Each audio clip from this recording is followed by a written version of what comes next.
Assalamualaikum warahmatullahi wabarakatuh. Waalaikumsalam warahmatullahi wabarakatuh. Alhamdulillahi rabbil alamin. Wa bihi nasta'inu ala umuri dunya waddin. Wassalatu wassalamu ala asyrafil anbiya'i wal mursalin wa ala alihi wa ashabihi wa man tabi'ahum bi ihsanin ila yaumiddin. Amma ba'du. Qala Allah ta'ala fil Qur'anil 'aziz. A'udzu billahi minasy syaithanir rajim. Ya ayyuhalladzina amanu taqullaha wa qulu qawlan sadida. Yuslih lakum a'malakum wa yaghfir lakum dhunubakum. ومن يطع الله ورسوله فقد فاز فوزا عظيما. وقال رسول الله صلى الله عليه وسلم في حديثه: يا أيها الناس خذوا من الأعمال ما تطيقون فإن الله لا يمل حتى تملوا وإن أحب الأعمال إلى الله ما دام وإن قل. Wahai manusia, khudhu minal a'mali ma tutiqun. Lakukanlah amalan-amalan yang salih, sekecil apapun itu, sesederhana pun itu, selama itu adalah amalan yang salih, ma tutiqun, sesuai dengan batas kemampuan yang kita miliki. Rasulullah mengatakan, meminta kepada kita, lakukanlah amalan yang salih. Jangan menilai besar kecilnya satu amalan yang saleh, karena Allah Subhanahu wa taala akan mendatangkan keridhaannya sesuai dengan apa yang Allah kehendaki. Seorang khalifah Umar bin Al-Khattab, beliau mengatakan, innallaha katama sittan fi sittin.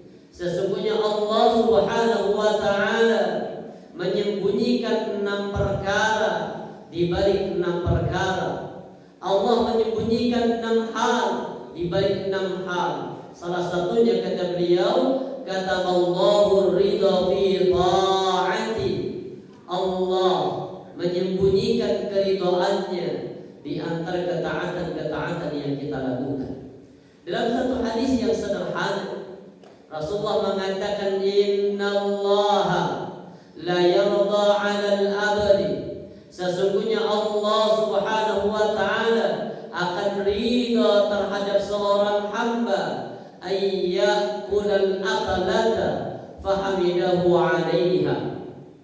Sesungguhnya Allah Azza wa Jalla akan ridha terhadap seorang hamba apabila dia makan fahamidahu 'alaiha, kemudian dia mengucapkan alhamdulillah. Bayangkan, makan mengucapkan apa? Alhamdulillah, diridhoi oleh Allah. Apalagi kemudian hamdalahnya atau alhamdulillahnya kita lanjutkan dengan doa habis makan. Apa kata Nabi? Alhamdulillahilladzi at'amani hadza wa razaqani min ghairi haulin minni wala quwwatin. Apa kata Rasulullah? Ghafir lahu ma taqaddama min dhanbi. Allah ampuni dosa-dosa yang telah lalu. Cuma bapak ibu hafalnya bukan yang itu. Kita hafal apa? Alhamdulillahilladzi at'amana wa saqana wa ja'alana minal muslimin. Kenapa kau hafal ini? Karena mulai TK diajari yang pada hadis subhanallah, dan hadis yang sahih riwayat Bukhari, insyaallah. Kata Nabi, kalau ada orang makan fahamidah wa 'alaihi, kemudian dia mengucapkan alhamdulillah, ridha Allah turun.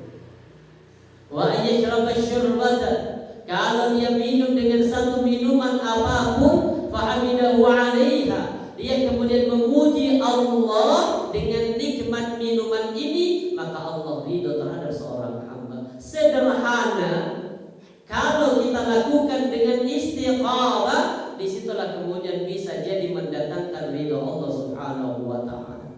Para jamaah rahmati Allah, artinya kita hidup tujuan utama hanya kita mencari ridho Allah.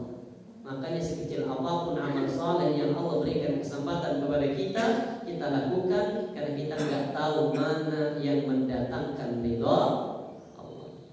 Bisa jadi datangnya ridho Allah dari perkara yang besar, bisa jadi ridho Allah datang dari perkara yang kecil, yang sederhana, yang bersamaan dengan itu kemudian Allah mencintainya. Para jamaah rahmati Allah, makanya Nabi mengatakan di hadis ini, "Matutiqun", sesuai dengan batas kemampuan, "Wa innallaha la yamallu hatta tamallu", karena sesungguhnya Allah tidak akan pernah merasa bosan untuk mencatat semua aktivitas yang kita lakukan.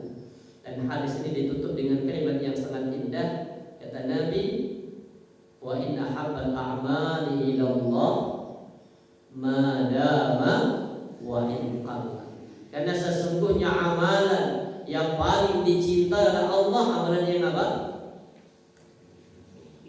Amalan yang istiqamah. Wa in qalla, walaupun amalan ini sedikit. Salah satu contoh ada di dalam kitab Mujibatul Jannati fi Dhahis Sunnah, amalan-amalan sederhana yang menjadi pembuka pintu surga. Kata Rasulullah, haslatani atau khallatani, ada dua kebiasaan orang muslim, atau ada dua perbuatan seorang muslim yang kalau ini dilakukan oleh seorang hamba Allah, amalan ini menjadi pembuka pintu surga. Apa itu ya Rasulullah? Kata Nabi, dua amalan yang kalau dilakukan menjadi pembuka pintu surga. Amalan ini mudah, tapi sedikit yang mengerjakan. Apa itu? Kebiasaan orang muslim, amalannya mudah, tapi sedikit yang melaksanakan. Dikir, terutama dikir habis sholat sama dikir sebelum tidur. Ini dua kebiasaan orang muslim. Kata Rasulullah di hadis ini dikatakan apa? Barang siapa yang melaksanakan sholat wajib 5 waktu, kemudian berzikir dengan 10 kata saja atau 10 kali, Subhanallah 10 kali, Alhamdulillah 10 kali, Allahu Akbar 10 kali, maka dalam satu hari kita melaksanakan sebanyak 150 kali. Dan 150 kali nanti di hadapan Allah ketika di mizan, pahalanya sama seperti kita mengerjakan sebanyak 1500 kali per hari. Subhanallah berapa? 10. Cuma yang kita kerjakan berapa? 33. Mana yang benar? Dua-duanya sama-sama sahih hadisnya. Mana yang lebih utama? Tergantung kondisional. Kalau waktu yang kita laksanakan setelah sholat kubahnya, maka 33. Tapi kalau waktunya singkat, pendek, maka lebih baik 10. Kenapa? Daripada kita mengejar jumlah atau mengejar kuantitas tapi meninggalkan kualitas. Ada yang ngomong subhanallah. Ini lisannya banyak tapi hatinya enggak masuk. Sama dengan orang kalau tahlilan. Tahlil kadang pengen cepat, mari ayo. Lahnya kan berubah jadi lam taukid. Itu nanti kalau lamnya pendek, maka akan berubah menjadi lam taukid, menunjukkan apa? Sungguh benar-benar ada. Ini bisa jadi syirik. Makanya kadang tergantung siapa yang ngundang. Kalau orang kaya yang ngundang, Allah khusyuk. Tapi kalau orang miskin yang ngundang, yang meninggal orang miskin, wis ambun ditah campur apa nyampe ke irung itu biasanya Islam. Kalau wis katori tahu. Jadi berangkat dikir kayak begini bukan ini dikehendaki Allah. Makanya boleh 33 ada hadisnya sahih, boleh 30, boleh 10. Lebih baik dengan yang 10 tapi tapi berangkat dari hadirnya hati. Daripada yang 33 hanya sebatas lisan. Makanya Allah katakan di surah Al-Mulk, "Allazi khalaqal mauta wal hayata liyabluwakum ayyukum ahsan."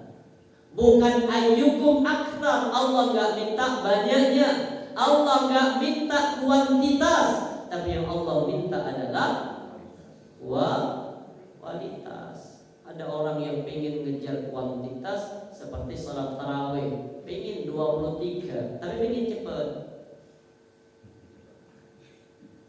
Makanya 23 7 menit. Sampai sekarang masih ada. Coba dengan ini di Blitar, Pak. Di Pondok Pesantren Mamban Ulu. Itu sudah puluhan tahun. Apa? Ya, kalau ini seperti itu, Pak. 7 menit. 23 rakaat bisa ditempuh dengan 10 menit.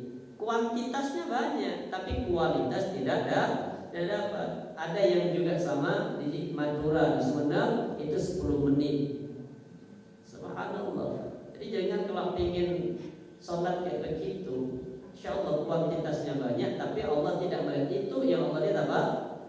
Kualitas. Tapi para jamaah rahmati Allah, makanya kemudian amalan-amalan ini insya Allah akan menjadi pembuka pintu surga. Yang kedua kata Nabi, kebiasaan yang kedua, orang yang sebelum tidur berzikir subhanallah 33, alhamdulillah 33, Allahu akbar 34. Ini hadisnya sahih. Kemudian sahabat datang kepada Rasulullah, "Ya Rasulullah, innahu la'amalun yasir." Ini amalan yang mudah. Kenapa kok sedikit yang melaksanakan? Kenapa gitu? Ngantuk. Kalau habis sholat, habis sholat masuk ngantuk juga. Habis sholat buru-buru. Kenapa? Rebutan berkat Jumat. Gara-gara ada Jumat berkah, akhirnya banyak yang nggak sempat zikir. Yang salah siapa? Yang salah yang ngasih Jumat berkah. Karena kalau masih zikir dulu nggak rumah, nggak kebagian. Makanya disuruh monggo diisi sop depan, antong di belakang. Kenapa? Ia dekat dengan pintu keluar. Jadi saya perhatikan setelah ada Jumat berkah itu, ya setelah dikir Waalaikumsalam warahmatullahi wabarakatuh. Itu benar di Masjid Al-Falah, di Masjid Nur Hidayah. Iya. Di sini juga aman. Oh, yang salah berarti ibu-ibu. Yang bagus itu, yang bagus di mana? Di Masjid Ramadan, Gria Santa. Oh, di situ orang mau masuk masjid dikasih nasi. Iya, jadi masuk, maka yang dapat yang teko awal-awal itu. Iya, cuma yang jadi masalah nasinya itu di depannya. Jadi tambah gak benar.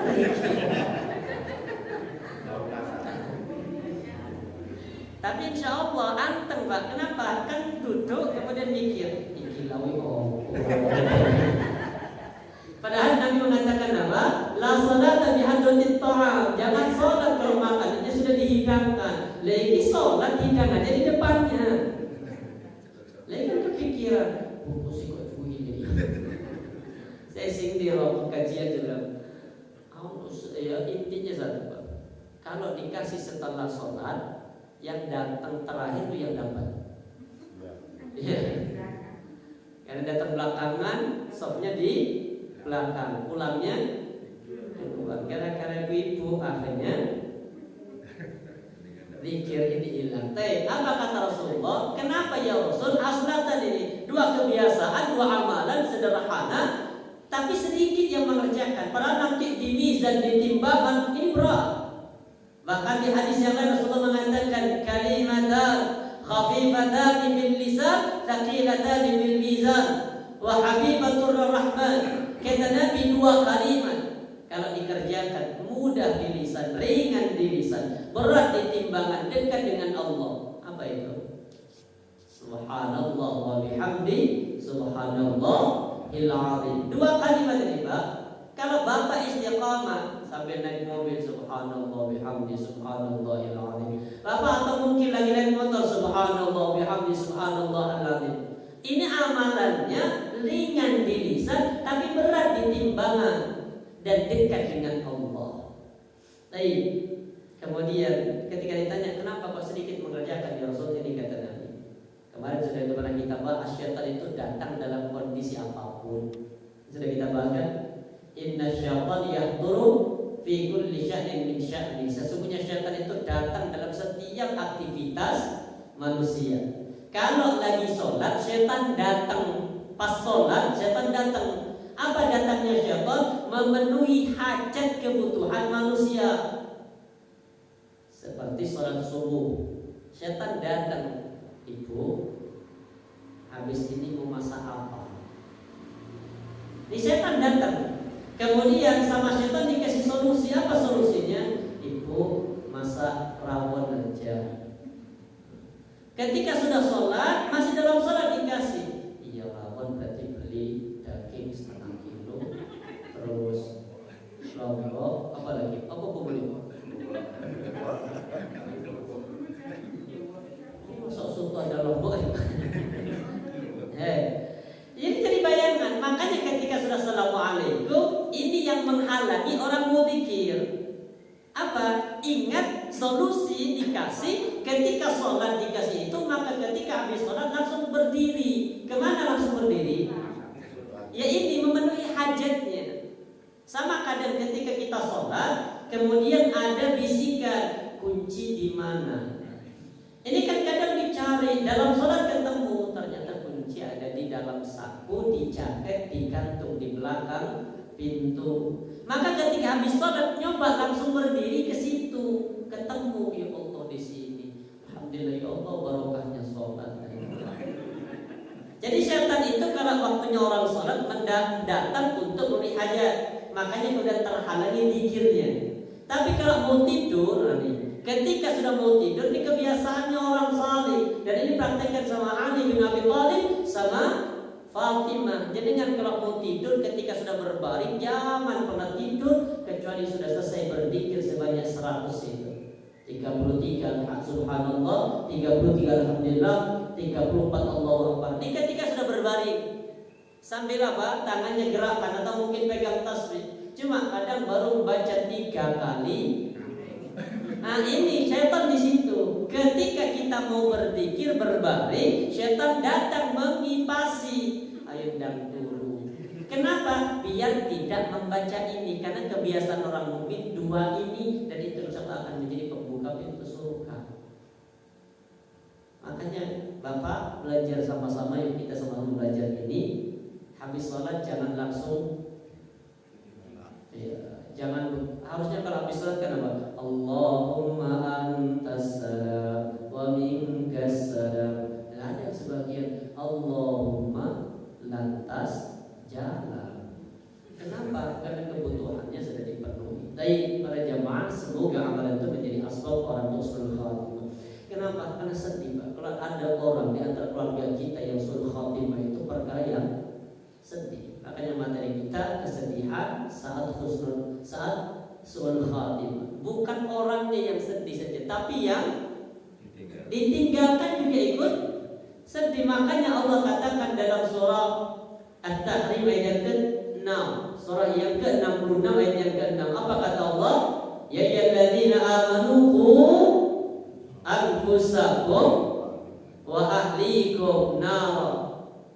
Wahai orang-orang yang beriman, jaga dirimu, jaga keluargamu nara, dari api neraka. Artinya jangan sampai nanti keluargamu, bukan hanya dirimu tapi keluargamu, jangan sampai ada yang mati su'ul khatimah. Di surah yang lain Allah firmankan, wa'mur ahlaka bis-salati wastabir 'alaiha la nas'aluka rizqa nahnu narzuquka wal 'aqibatu lit-taqwa. Kata Allah, wa'mur, perintahkan wahai umatku, wahai hambaku, apa? Bis-shalah, untuk mengerjakan salat. Siapa? Keluarganya. Wa'mur ahlaka, perintahkan keluarga untuk mengerjakan sholat. Wastabir, dan bersabar. Kenapa? Karena nyuruh keluarga itu penuh dengan apa? Ya kesabaran. Kadang kita punya 3 anak, yang 2 ya Allah soleh banget, sholat gak usah disuruh. Sing nomor 2 nih ya Allah. Berarti kita disuruh sabar ke yang mana? Yang nomor 2 ini. Atau mungkin anak-anaknya soleh semua, lah istrinya yang melok soleh. Gak jadi soleh ya ada. Anaknya sudah bagus, disekolahkan tempat-tempat yang bagus, sudah bagus. Lah istrinya yang soleh, gak jadi solihah. Atau sebaliknya, suaminya yang solihah. Ada. Yang mana? Sholat 5 waktu, senang di rumah. Padahal yang boleh sholat di rumah itu yang solihah. Lah iki kok suami melok solihah. Makanya kalau ada bapak yang masih sholat di rumah, sampaikan apa? Mohon maaf, masjid kalau semua sifatmu kayak dirimu apa? Aku takut teriak, makanya sholat di rumah ya. Apa? Aku takut teriak, sholat di rumah. Kalau semua laki-laki kemudian takut teriak kamu sholat di masjid, terus siapa yang mau di masjid? Makanya jangan sampai kemudian ya kita bersabar. Semoga kesabaran ini menghantarkan kepada husnul khatimah. Baik, ada satu hadis sampai turun asbabun nuzul dari surah Ali Imran 128. Ali Imran 128 ini ayat ini. Laisa laka minal amri syai'un aw yatuba aw 'alaihim aw yu'adzibahum fa innahum zalimun. Wahai Muhammad, engkau tidak punya hak sedikit pun tentang urusan seseorang. Apakah aku akan menerima taubat mereka ataukah aku akan mengadab mereka karena sesungguhnya mereka telah zalim. Ayat ini dibaca, ayat ini asbabun nuzulnya ketika Rasulullah selesai perang, namanya perang Uhud. Selesai perang Uhud, kaum muslimin mengalami kekalahan. Ada 3 tokoh dari kafir Quraisy yang didoakan sama Nabi dengan doa kehancurannya dalam sholat. Dalam sholatnya ketika selesai ruku, ini sebenarnya kunut. Jadi kunut itu, ini hadisnya. Kunut. Rasulullah itu mendoakan, kita lihat. Kata Rasulullah, sami'tu Rasulullah sallallahu alaihi wasallam yaqul, aku mendengar Rasulullah SAW berkata dalam doanya, Allahumma al'an fulan, ya Allah, laknatlah fulan, orang ini ya Allah. Ini Nabi membaca doa ketika sholat. Ini artinya apa? Kunut. Allahumma lan Haris bin Hisham, ya Allah, laknatlah Haris bin Hisham. Allahumma al'an Suhail bin Amr, ya Allah, laknatlah Suhail bin Amr. Tahu Suhail bin Amr? Suhail bin Amr itu ya Allah yang ini oratornya orang kafir Quraisy. Nabi saja sampai takluk. Artinya di peristiwa perjanjian Hudaybiyah, nama Nabi Muhammad itu dihapus. Nabi menuliskan begini, Ali menulis apa? An Muhammad Rasulillah. Apa kata Suhail bin Amr? Iki Rasulillah itu apa? Bahasa Inggris siapa ini? Kalau kami tahu Muhammad itu adalah Rasulullah, ya kami pasti akan mengikuti. Justru karena kami menolak kalau Muhammad itu Rasulullah, makanya kemudian kami usir Muhammad dari kota Makkah. Hapus. Suhail bin Amr sakit hati. Ali bin Abi Thalib yang menulis, enggak, aku enggak mau menghapus. Kalau enggak mau dihapus ya sudah, perjanjian dibatal. Rasulullah yang sendiri menghapus. Maka ditulis Muhammad bin Abdillah. Ketika menulis kalimat Bismillahirrahmanirrahim, kata Suhail bin Amr, ini semua kok Ar-Rahman Ar-Rahim. Aku gak kenal. Tak nyakitin, Pak. Benar nyakitin. Apa kemudian kata yang kami kenal itu apa? Bismikallahumma. Yang kami kenal selama ini tadi kalau ada tulisan Bismillah itu ada apa? Bismikallahumma, bukan Bismillahirrahman. Ganti, hapus. dihapus Pak, diganti dengan bismikallahumma ahya itulah tidur. Benar, Suhail bin Amr.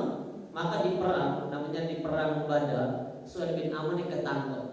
Suhail bin Amr ketangkep. Apa kata Umar? Ya Rasul, izinkan saya ya Rasulullah. Apa? Matahkan semua giginya Suhail bin Amr biar kalau ngomong bisa enak omongannya. Ya kan emang apa namanya? Orator banget.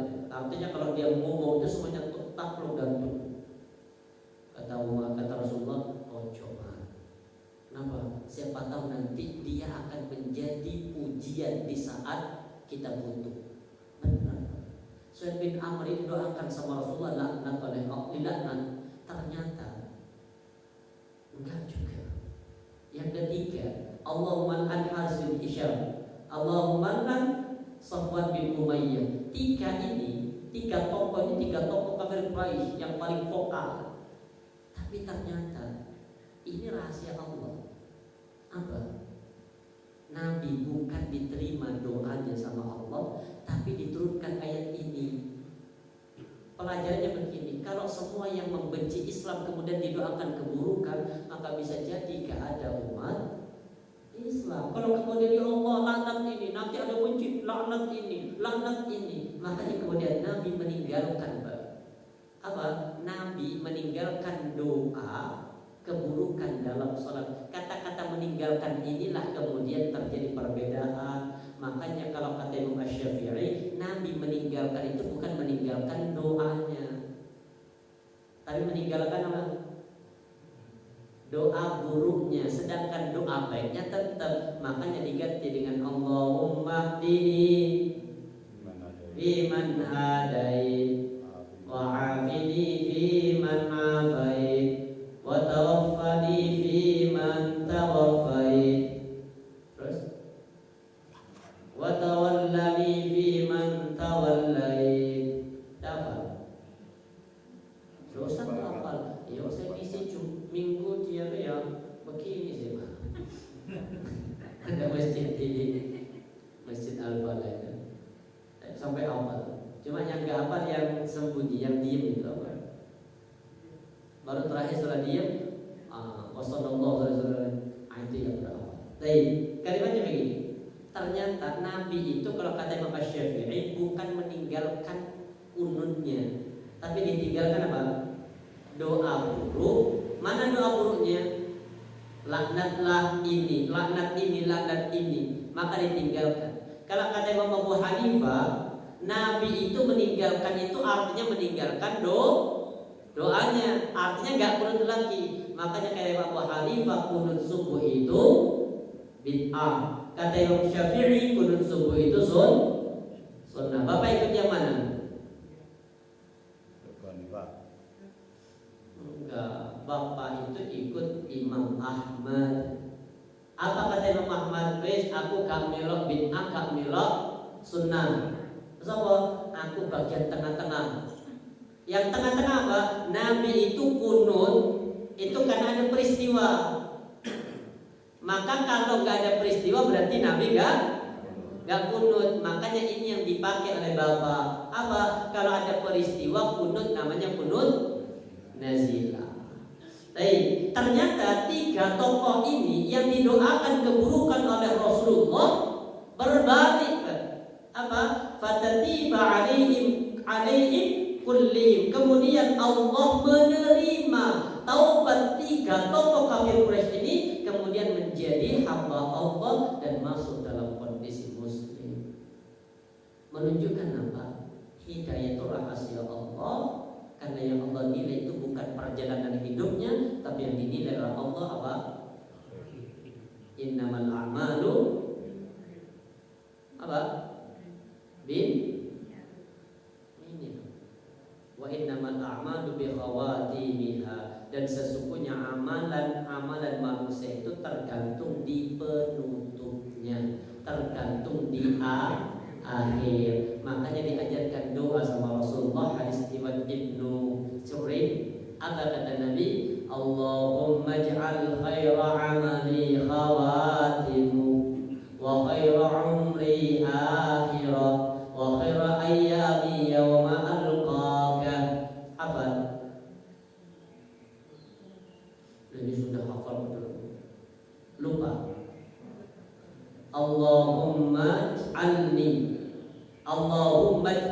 khaira amali. Ya Allah, jadikan sebaik-baik amalanku apa? Khawatimu, penutupnya. Wa khairu umri akhirahu, dan jadikan sebaik-baik umurku umur yang paling belakang akhirnya. Wa khairu ayyami, dan jadikan hari yang terbaik yaum alqauka, ketika aku berjumpa denganmu. Nanti dibuka di doa khatmil Quran, itu doa yang ketiga insyaallah, itu minta kepada Allah husnul khatimah. Belum hafal? Gak apa-apa, nanti kalau mendekati baru dengan hafalnya. Ada yang jadi masalah mendekati gak ngomong, coba ngomong dulu tuh kan, subhanallah persiapannya matang. Ini persiapannya gak matang, kenapa? Karena tidak tahu kapan. Makanya Rasulullah itu berlindung kepada Allah. Kemarin sudah kita bahas dari 5 hal. Ya Allah, aku berlindung kepada Allahumma inni a'udzubika minal haram, minal gharar. Aku berlindung kepada Ya Allah dari mati karena terjatuh. Allahumma inni a'udzubika minat taraddi. Aku berlindung kepadamu ya Allah dari mati karena terpukul. Allahumma inni a'udzubika minal gharaq wal hariq wal gharaq wal haram. Aku berlindung kepadamu ya Allah dari terbakar. Aku berlindung kepadamu ya Allah dari mati tenggelam. Aku berlindung kepadamu ya Allah dari mati pikun. Kenapa? Padahal mati-matinya ini husnul khatimah, Pak. Kenapa Nabi berlindung? Karena mati dalam kondisi mendadak, dikhawatirkan mendadak itu menjadikan kita belum siap. Dari kesedihan Rasulullah atas wafatnya pamannya. Kita tahu nih kan, pamannya mati kondisi apa? Kafir. Ini hadis. Ketika Abu Talib, lamma hadat Abu Talib al-wafat, ketika Abu Talib datang kepadanya kematian, ja'ahu Rasulullah sallallahu alaihi wasallam. Rasulullah datang ke rumahnya Abu Talib, fawajada indahu Aba Jahl bin Hisham wa Abdullah bin Abi Umayyah. Nabi mendapati di rumah Abu Talib itu ada Abu Jahal sama Abdullah bin Abi Umayyah al-Mughirah. Qala Rasulullah, Nabi gak peduli dengan Abu Jahal ini. Nabi hanya berkata, ya ammi, wahai pamanku, qul la ilaha illallah. Jangan lupa pamanku, ayo ikuti ucapanku, la ilaha illallah, kalimatan asyhadu laka biha indallah. Kalimat ini paman yang kelak aku akan menjadi saksimu di hadapan Allah. 4 kata saja paman, la ilaha illa Allah, la ilaha illallah. 4 kata ini aja paman, aku akan memperjuangkan nasibmu dan aku akan menjadi saksi Maula di hadapan Allah. Artinya Abu Thalib kalau membaca la ilaha illallah itu masuk surga, Pak. Nabi gak minta aneh-aneh, gak minta asyhadu an la ilaha illallah, la ilaha illallah. Ini pelajaran kalau ada orang meninggal, talqinnya dengan ini, jangan dengan Allah. Allah itu bukan talqin, itu apa? Zikir. Kalau talqin dengan kalimat la ilaha illallah. Apa kemudian kata Abu Jahal? Ini bahayanya sungkan, Pak. Benar, ibu-ibu, kata-kata sungkan itu mulai sekarang mulai dikurangi. Karena gara-gara sungkan matinya mati kafir. Apa kata Abu Jahal? Ya Abu Talib, atarghabu an millati Abdul Muthalib. Wahai Abu Talib, masa kamu benci sih dengan agama bapakmu Abdul Muthalib? Falam yazal Rasulullah sallam ya'ridu alaihi. Nabi terus menerus mengucapkan kalimat ini, wa ya'udani bitilkal maqalah. Diulang-ulang kalimat la ilaha illallah, paman ucapkan la ilaha illallah terus sampai kemudian qala Abu Talib akhir ma qallabahu. Abu Talib ucapkan terakhir apa? Wa ala millati Muthalib, dia tetap berada di atas agama Abdul Muthalib. Jadi Abu Talib itu sebelum mati, wis Muhammad ojo dipaksa, kalau bahasa kita, aku mati di atas agama bapakku. Sedih Rasulullah, kecewa Nabi. Artinya ini keluarga matinya mati kafir. Rasulullah itu sedih banget. sampai kemudian kesedihan Nabi bersumpah. Qala Rasulullah, amma wallah, demi Allah paman, la astaghfiranna laka ma lam unha anka, aku akan tetap mengistighfarkan, minta ampun untukmu paman kepada Allah sebelum aku dilarang. Mati kafir, belum turun ayat itu larangan, Nabi mendoakan pamannya, diistighfarkan pamannya, sampai istighfarnya Nabi ini itu dikabulkan oleh Allah. Dengan cara apa? Diangkat Abu Thalib dari neraka yang paling bawah, dinaikkan ke derajat yang paling ringan dari siksa api neraka. Kalau bukan karena Nabi Muhammad, selesai. Kita lihat sebentar. Fa'anzalallahu ta'ala fi. Kemudian Allah Subhanahu wa taala menurunkan ayat ini, surah At-Taubah 113. Jadi Nabi istighfar dulu, diterima istighfarnya Nabi. Setelah diterima istighfarnya, kemudian apa? Turun ayat ini 113. Kata Allah apa? Maka lin nabi walladzina amanu ayastaghfiru lil musyrikin walau kana ulil qurba min ba'di ma tabayyana lahum annahum ashabun nar. Tidak layak bagi seorang muslim, tidak layak bagi Nabi mengistighfarkan orang-orang yang mati walaupun itu dari keluargamu, kalau dia mati dalam kondisi musyrik atau kafir. Kenapa? Setelah kau tahu istighfarmu gak bermanfaat dan mereka akan menjadi penghuni neraka. Ada kejadian unik di Malang. Ada anak yang mu'allaf. Ketika mu'allaf, keluarganya, bapaknya masih tetap Nasrani. Ketika bapaknya meninggal, dia ngundang tetangga tahlilan. Ya takut ini buahnya ramai pak yang datang. Mentahlili siapa? Bapaknya. Bapaknya apa? Nasrani. Ini berarti kan baca At-Taubah itu benar. Akhirnya alhamdulillah ada salah satu tokoh CMM Muhammadiyah waktu itu hadir, lalu menyampaikan, loh Pak, kenapa hadir? Ini bapaknya Nasrani, yang ngundang itu anaknya memang muslim anaknya, tapi kan apa namanya? Ini tahlilan kan mentahlili orang hidup, orang mati. Orang mati, kenapa hadir? Ini percuma. Setelah itu kemudian sepi, dari yang hadir, hanya yang dari luar komplek yang hadir. Jadi para jamaah rahmati Allah, Nabi saja ditegur oleh Allah. Kenapa? Ketika orang itu sudah meninggal kafir, ikuti tidak boleh kemudian mengistighfarkan orang yang mati kafir. Sedih Rasulullah. Sampai kemudian apa? Kesedihan ini memuncak ketika beberapa bulan kemudian istrinya Khadijah diwafatkan pula oleh Allah Subhanahu wa taala. Puncak kesedihan Nabi coba hijrah ke Taif. Di Taif Rasulullah enggak diterima, tapi bahkan diusir.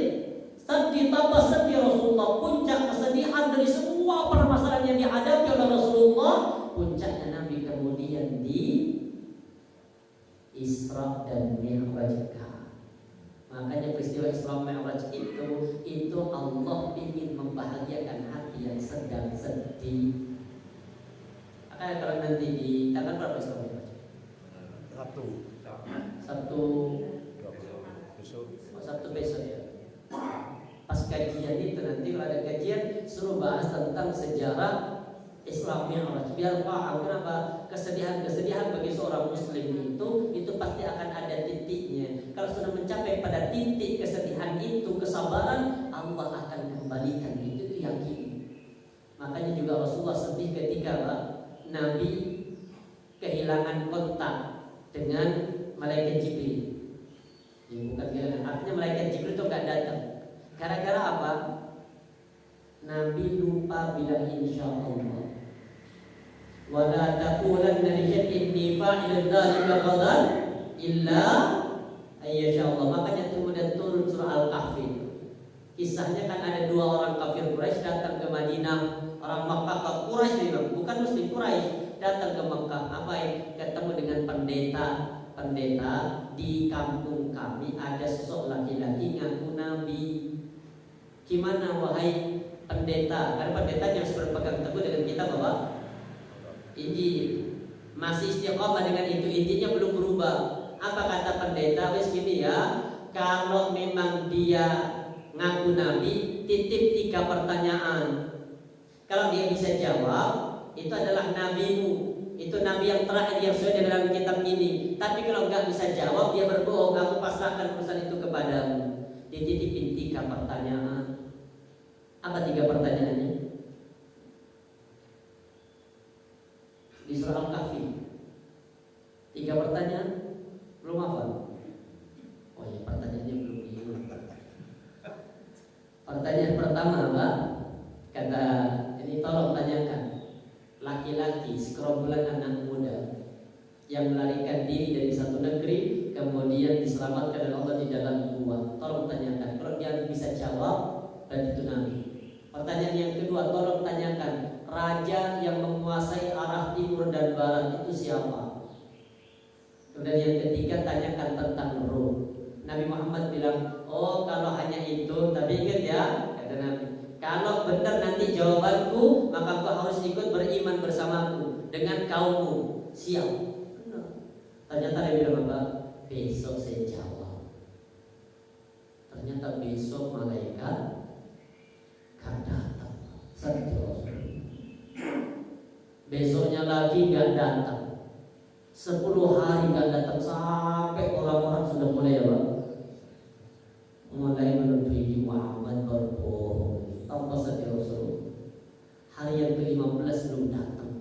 Sampai katakannya apa? Muhammad, setan-setan telah meninggalkanmu. Artinya setan itu siapa? Malaikat Jibril itu. Wis kata komando kan, gak bisa jawab.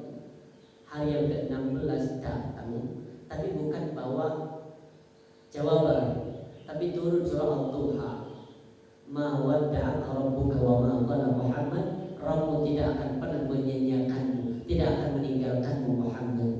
Makanya Nabi kemudian senang lagi, baru turun surah Al-Kahfi menjawab 3 pertanyaan itu. Makanya muncul surah namanya Ashabul Kahfi.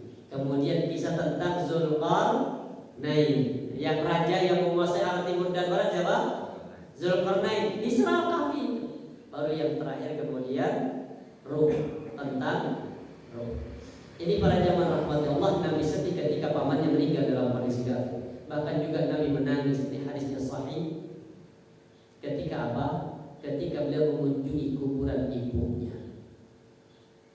Baik, lain waktu kita bahas. Semoga Allah Subhanahu wa taala memberikan kita hidayah. Semoga Allah lindungi diri kita dan keluarga kita. Jangan sampai kemudian mati kondisi yang su'ul khatimah. Kita berlindung kepada Allah agar Allah Subhanahu wa taala membimbing kita dan mengangkat agar kita menjadi orang-orang yang husnul khatimah. Amin amin ya rabbal alamin. Subhanallah wa bihamdika, asyhadu an la ilaha illa anta, astaghfiruka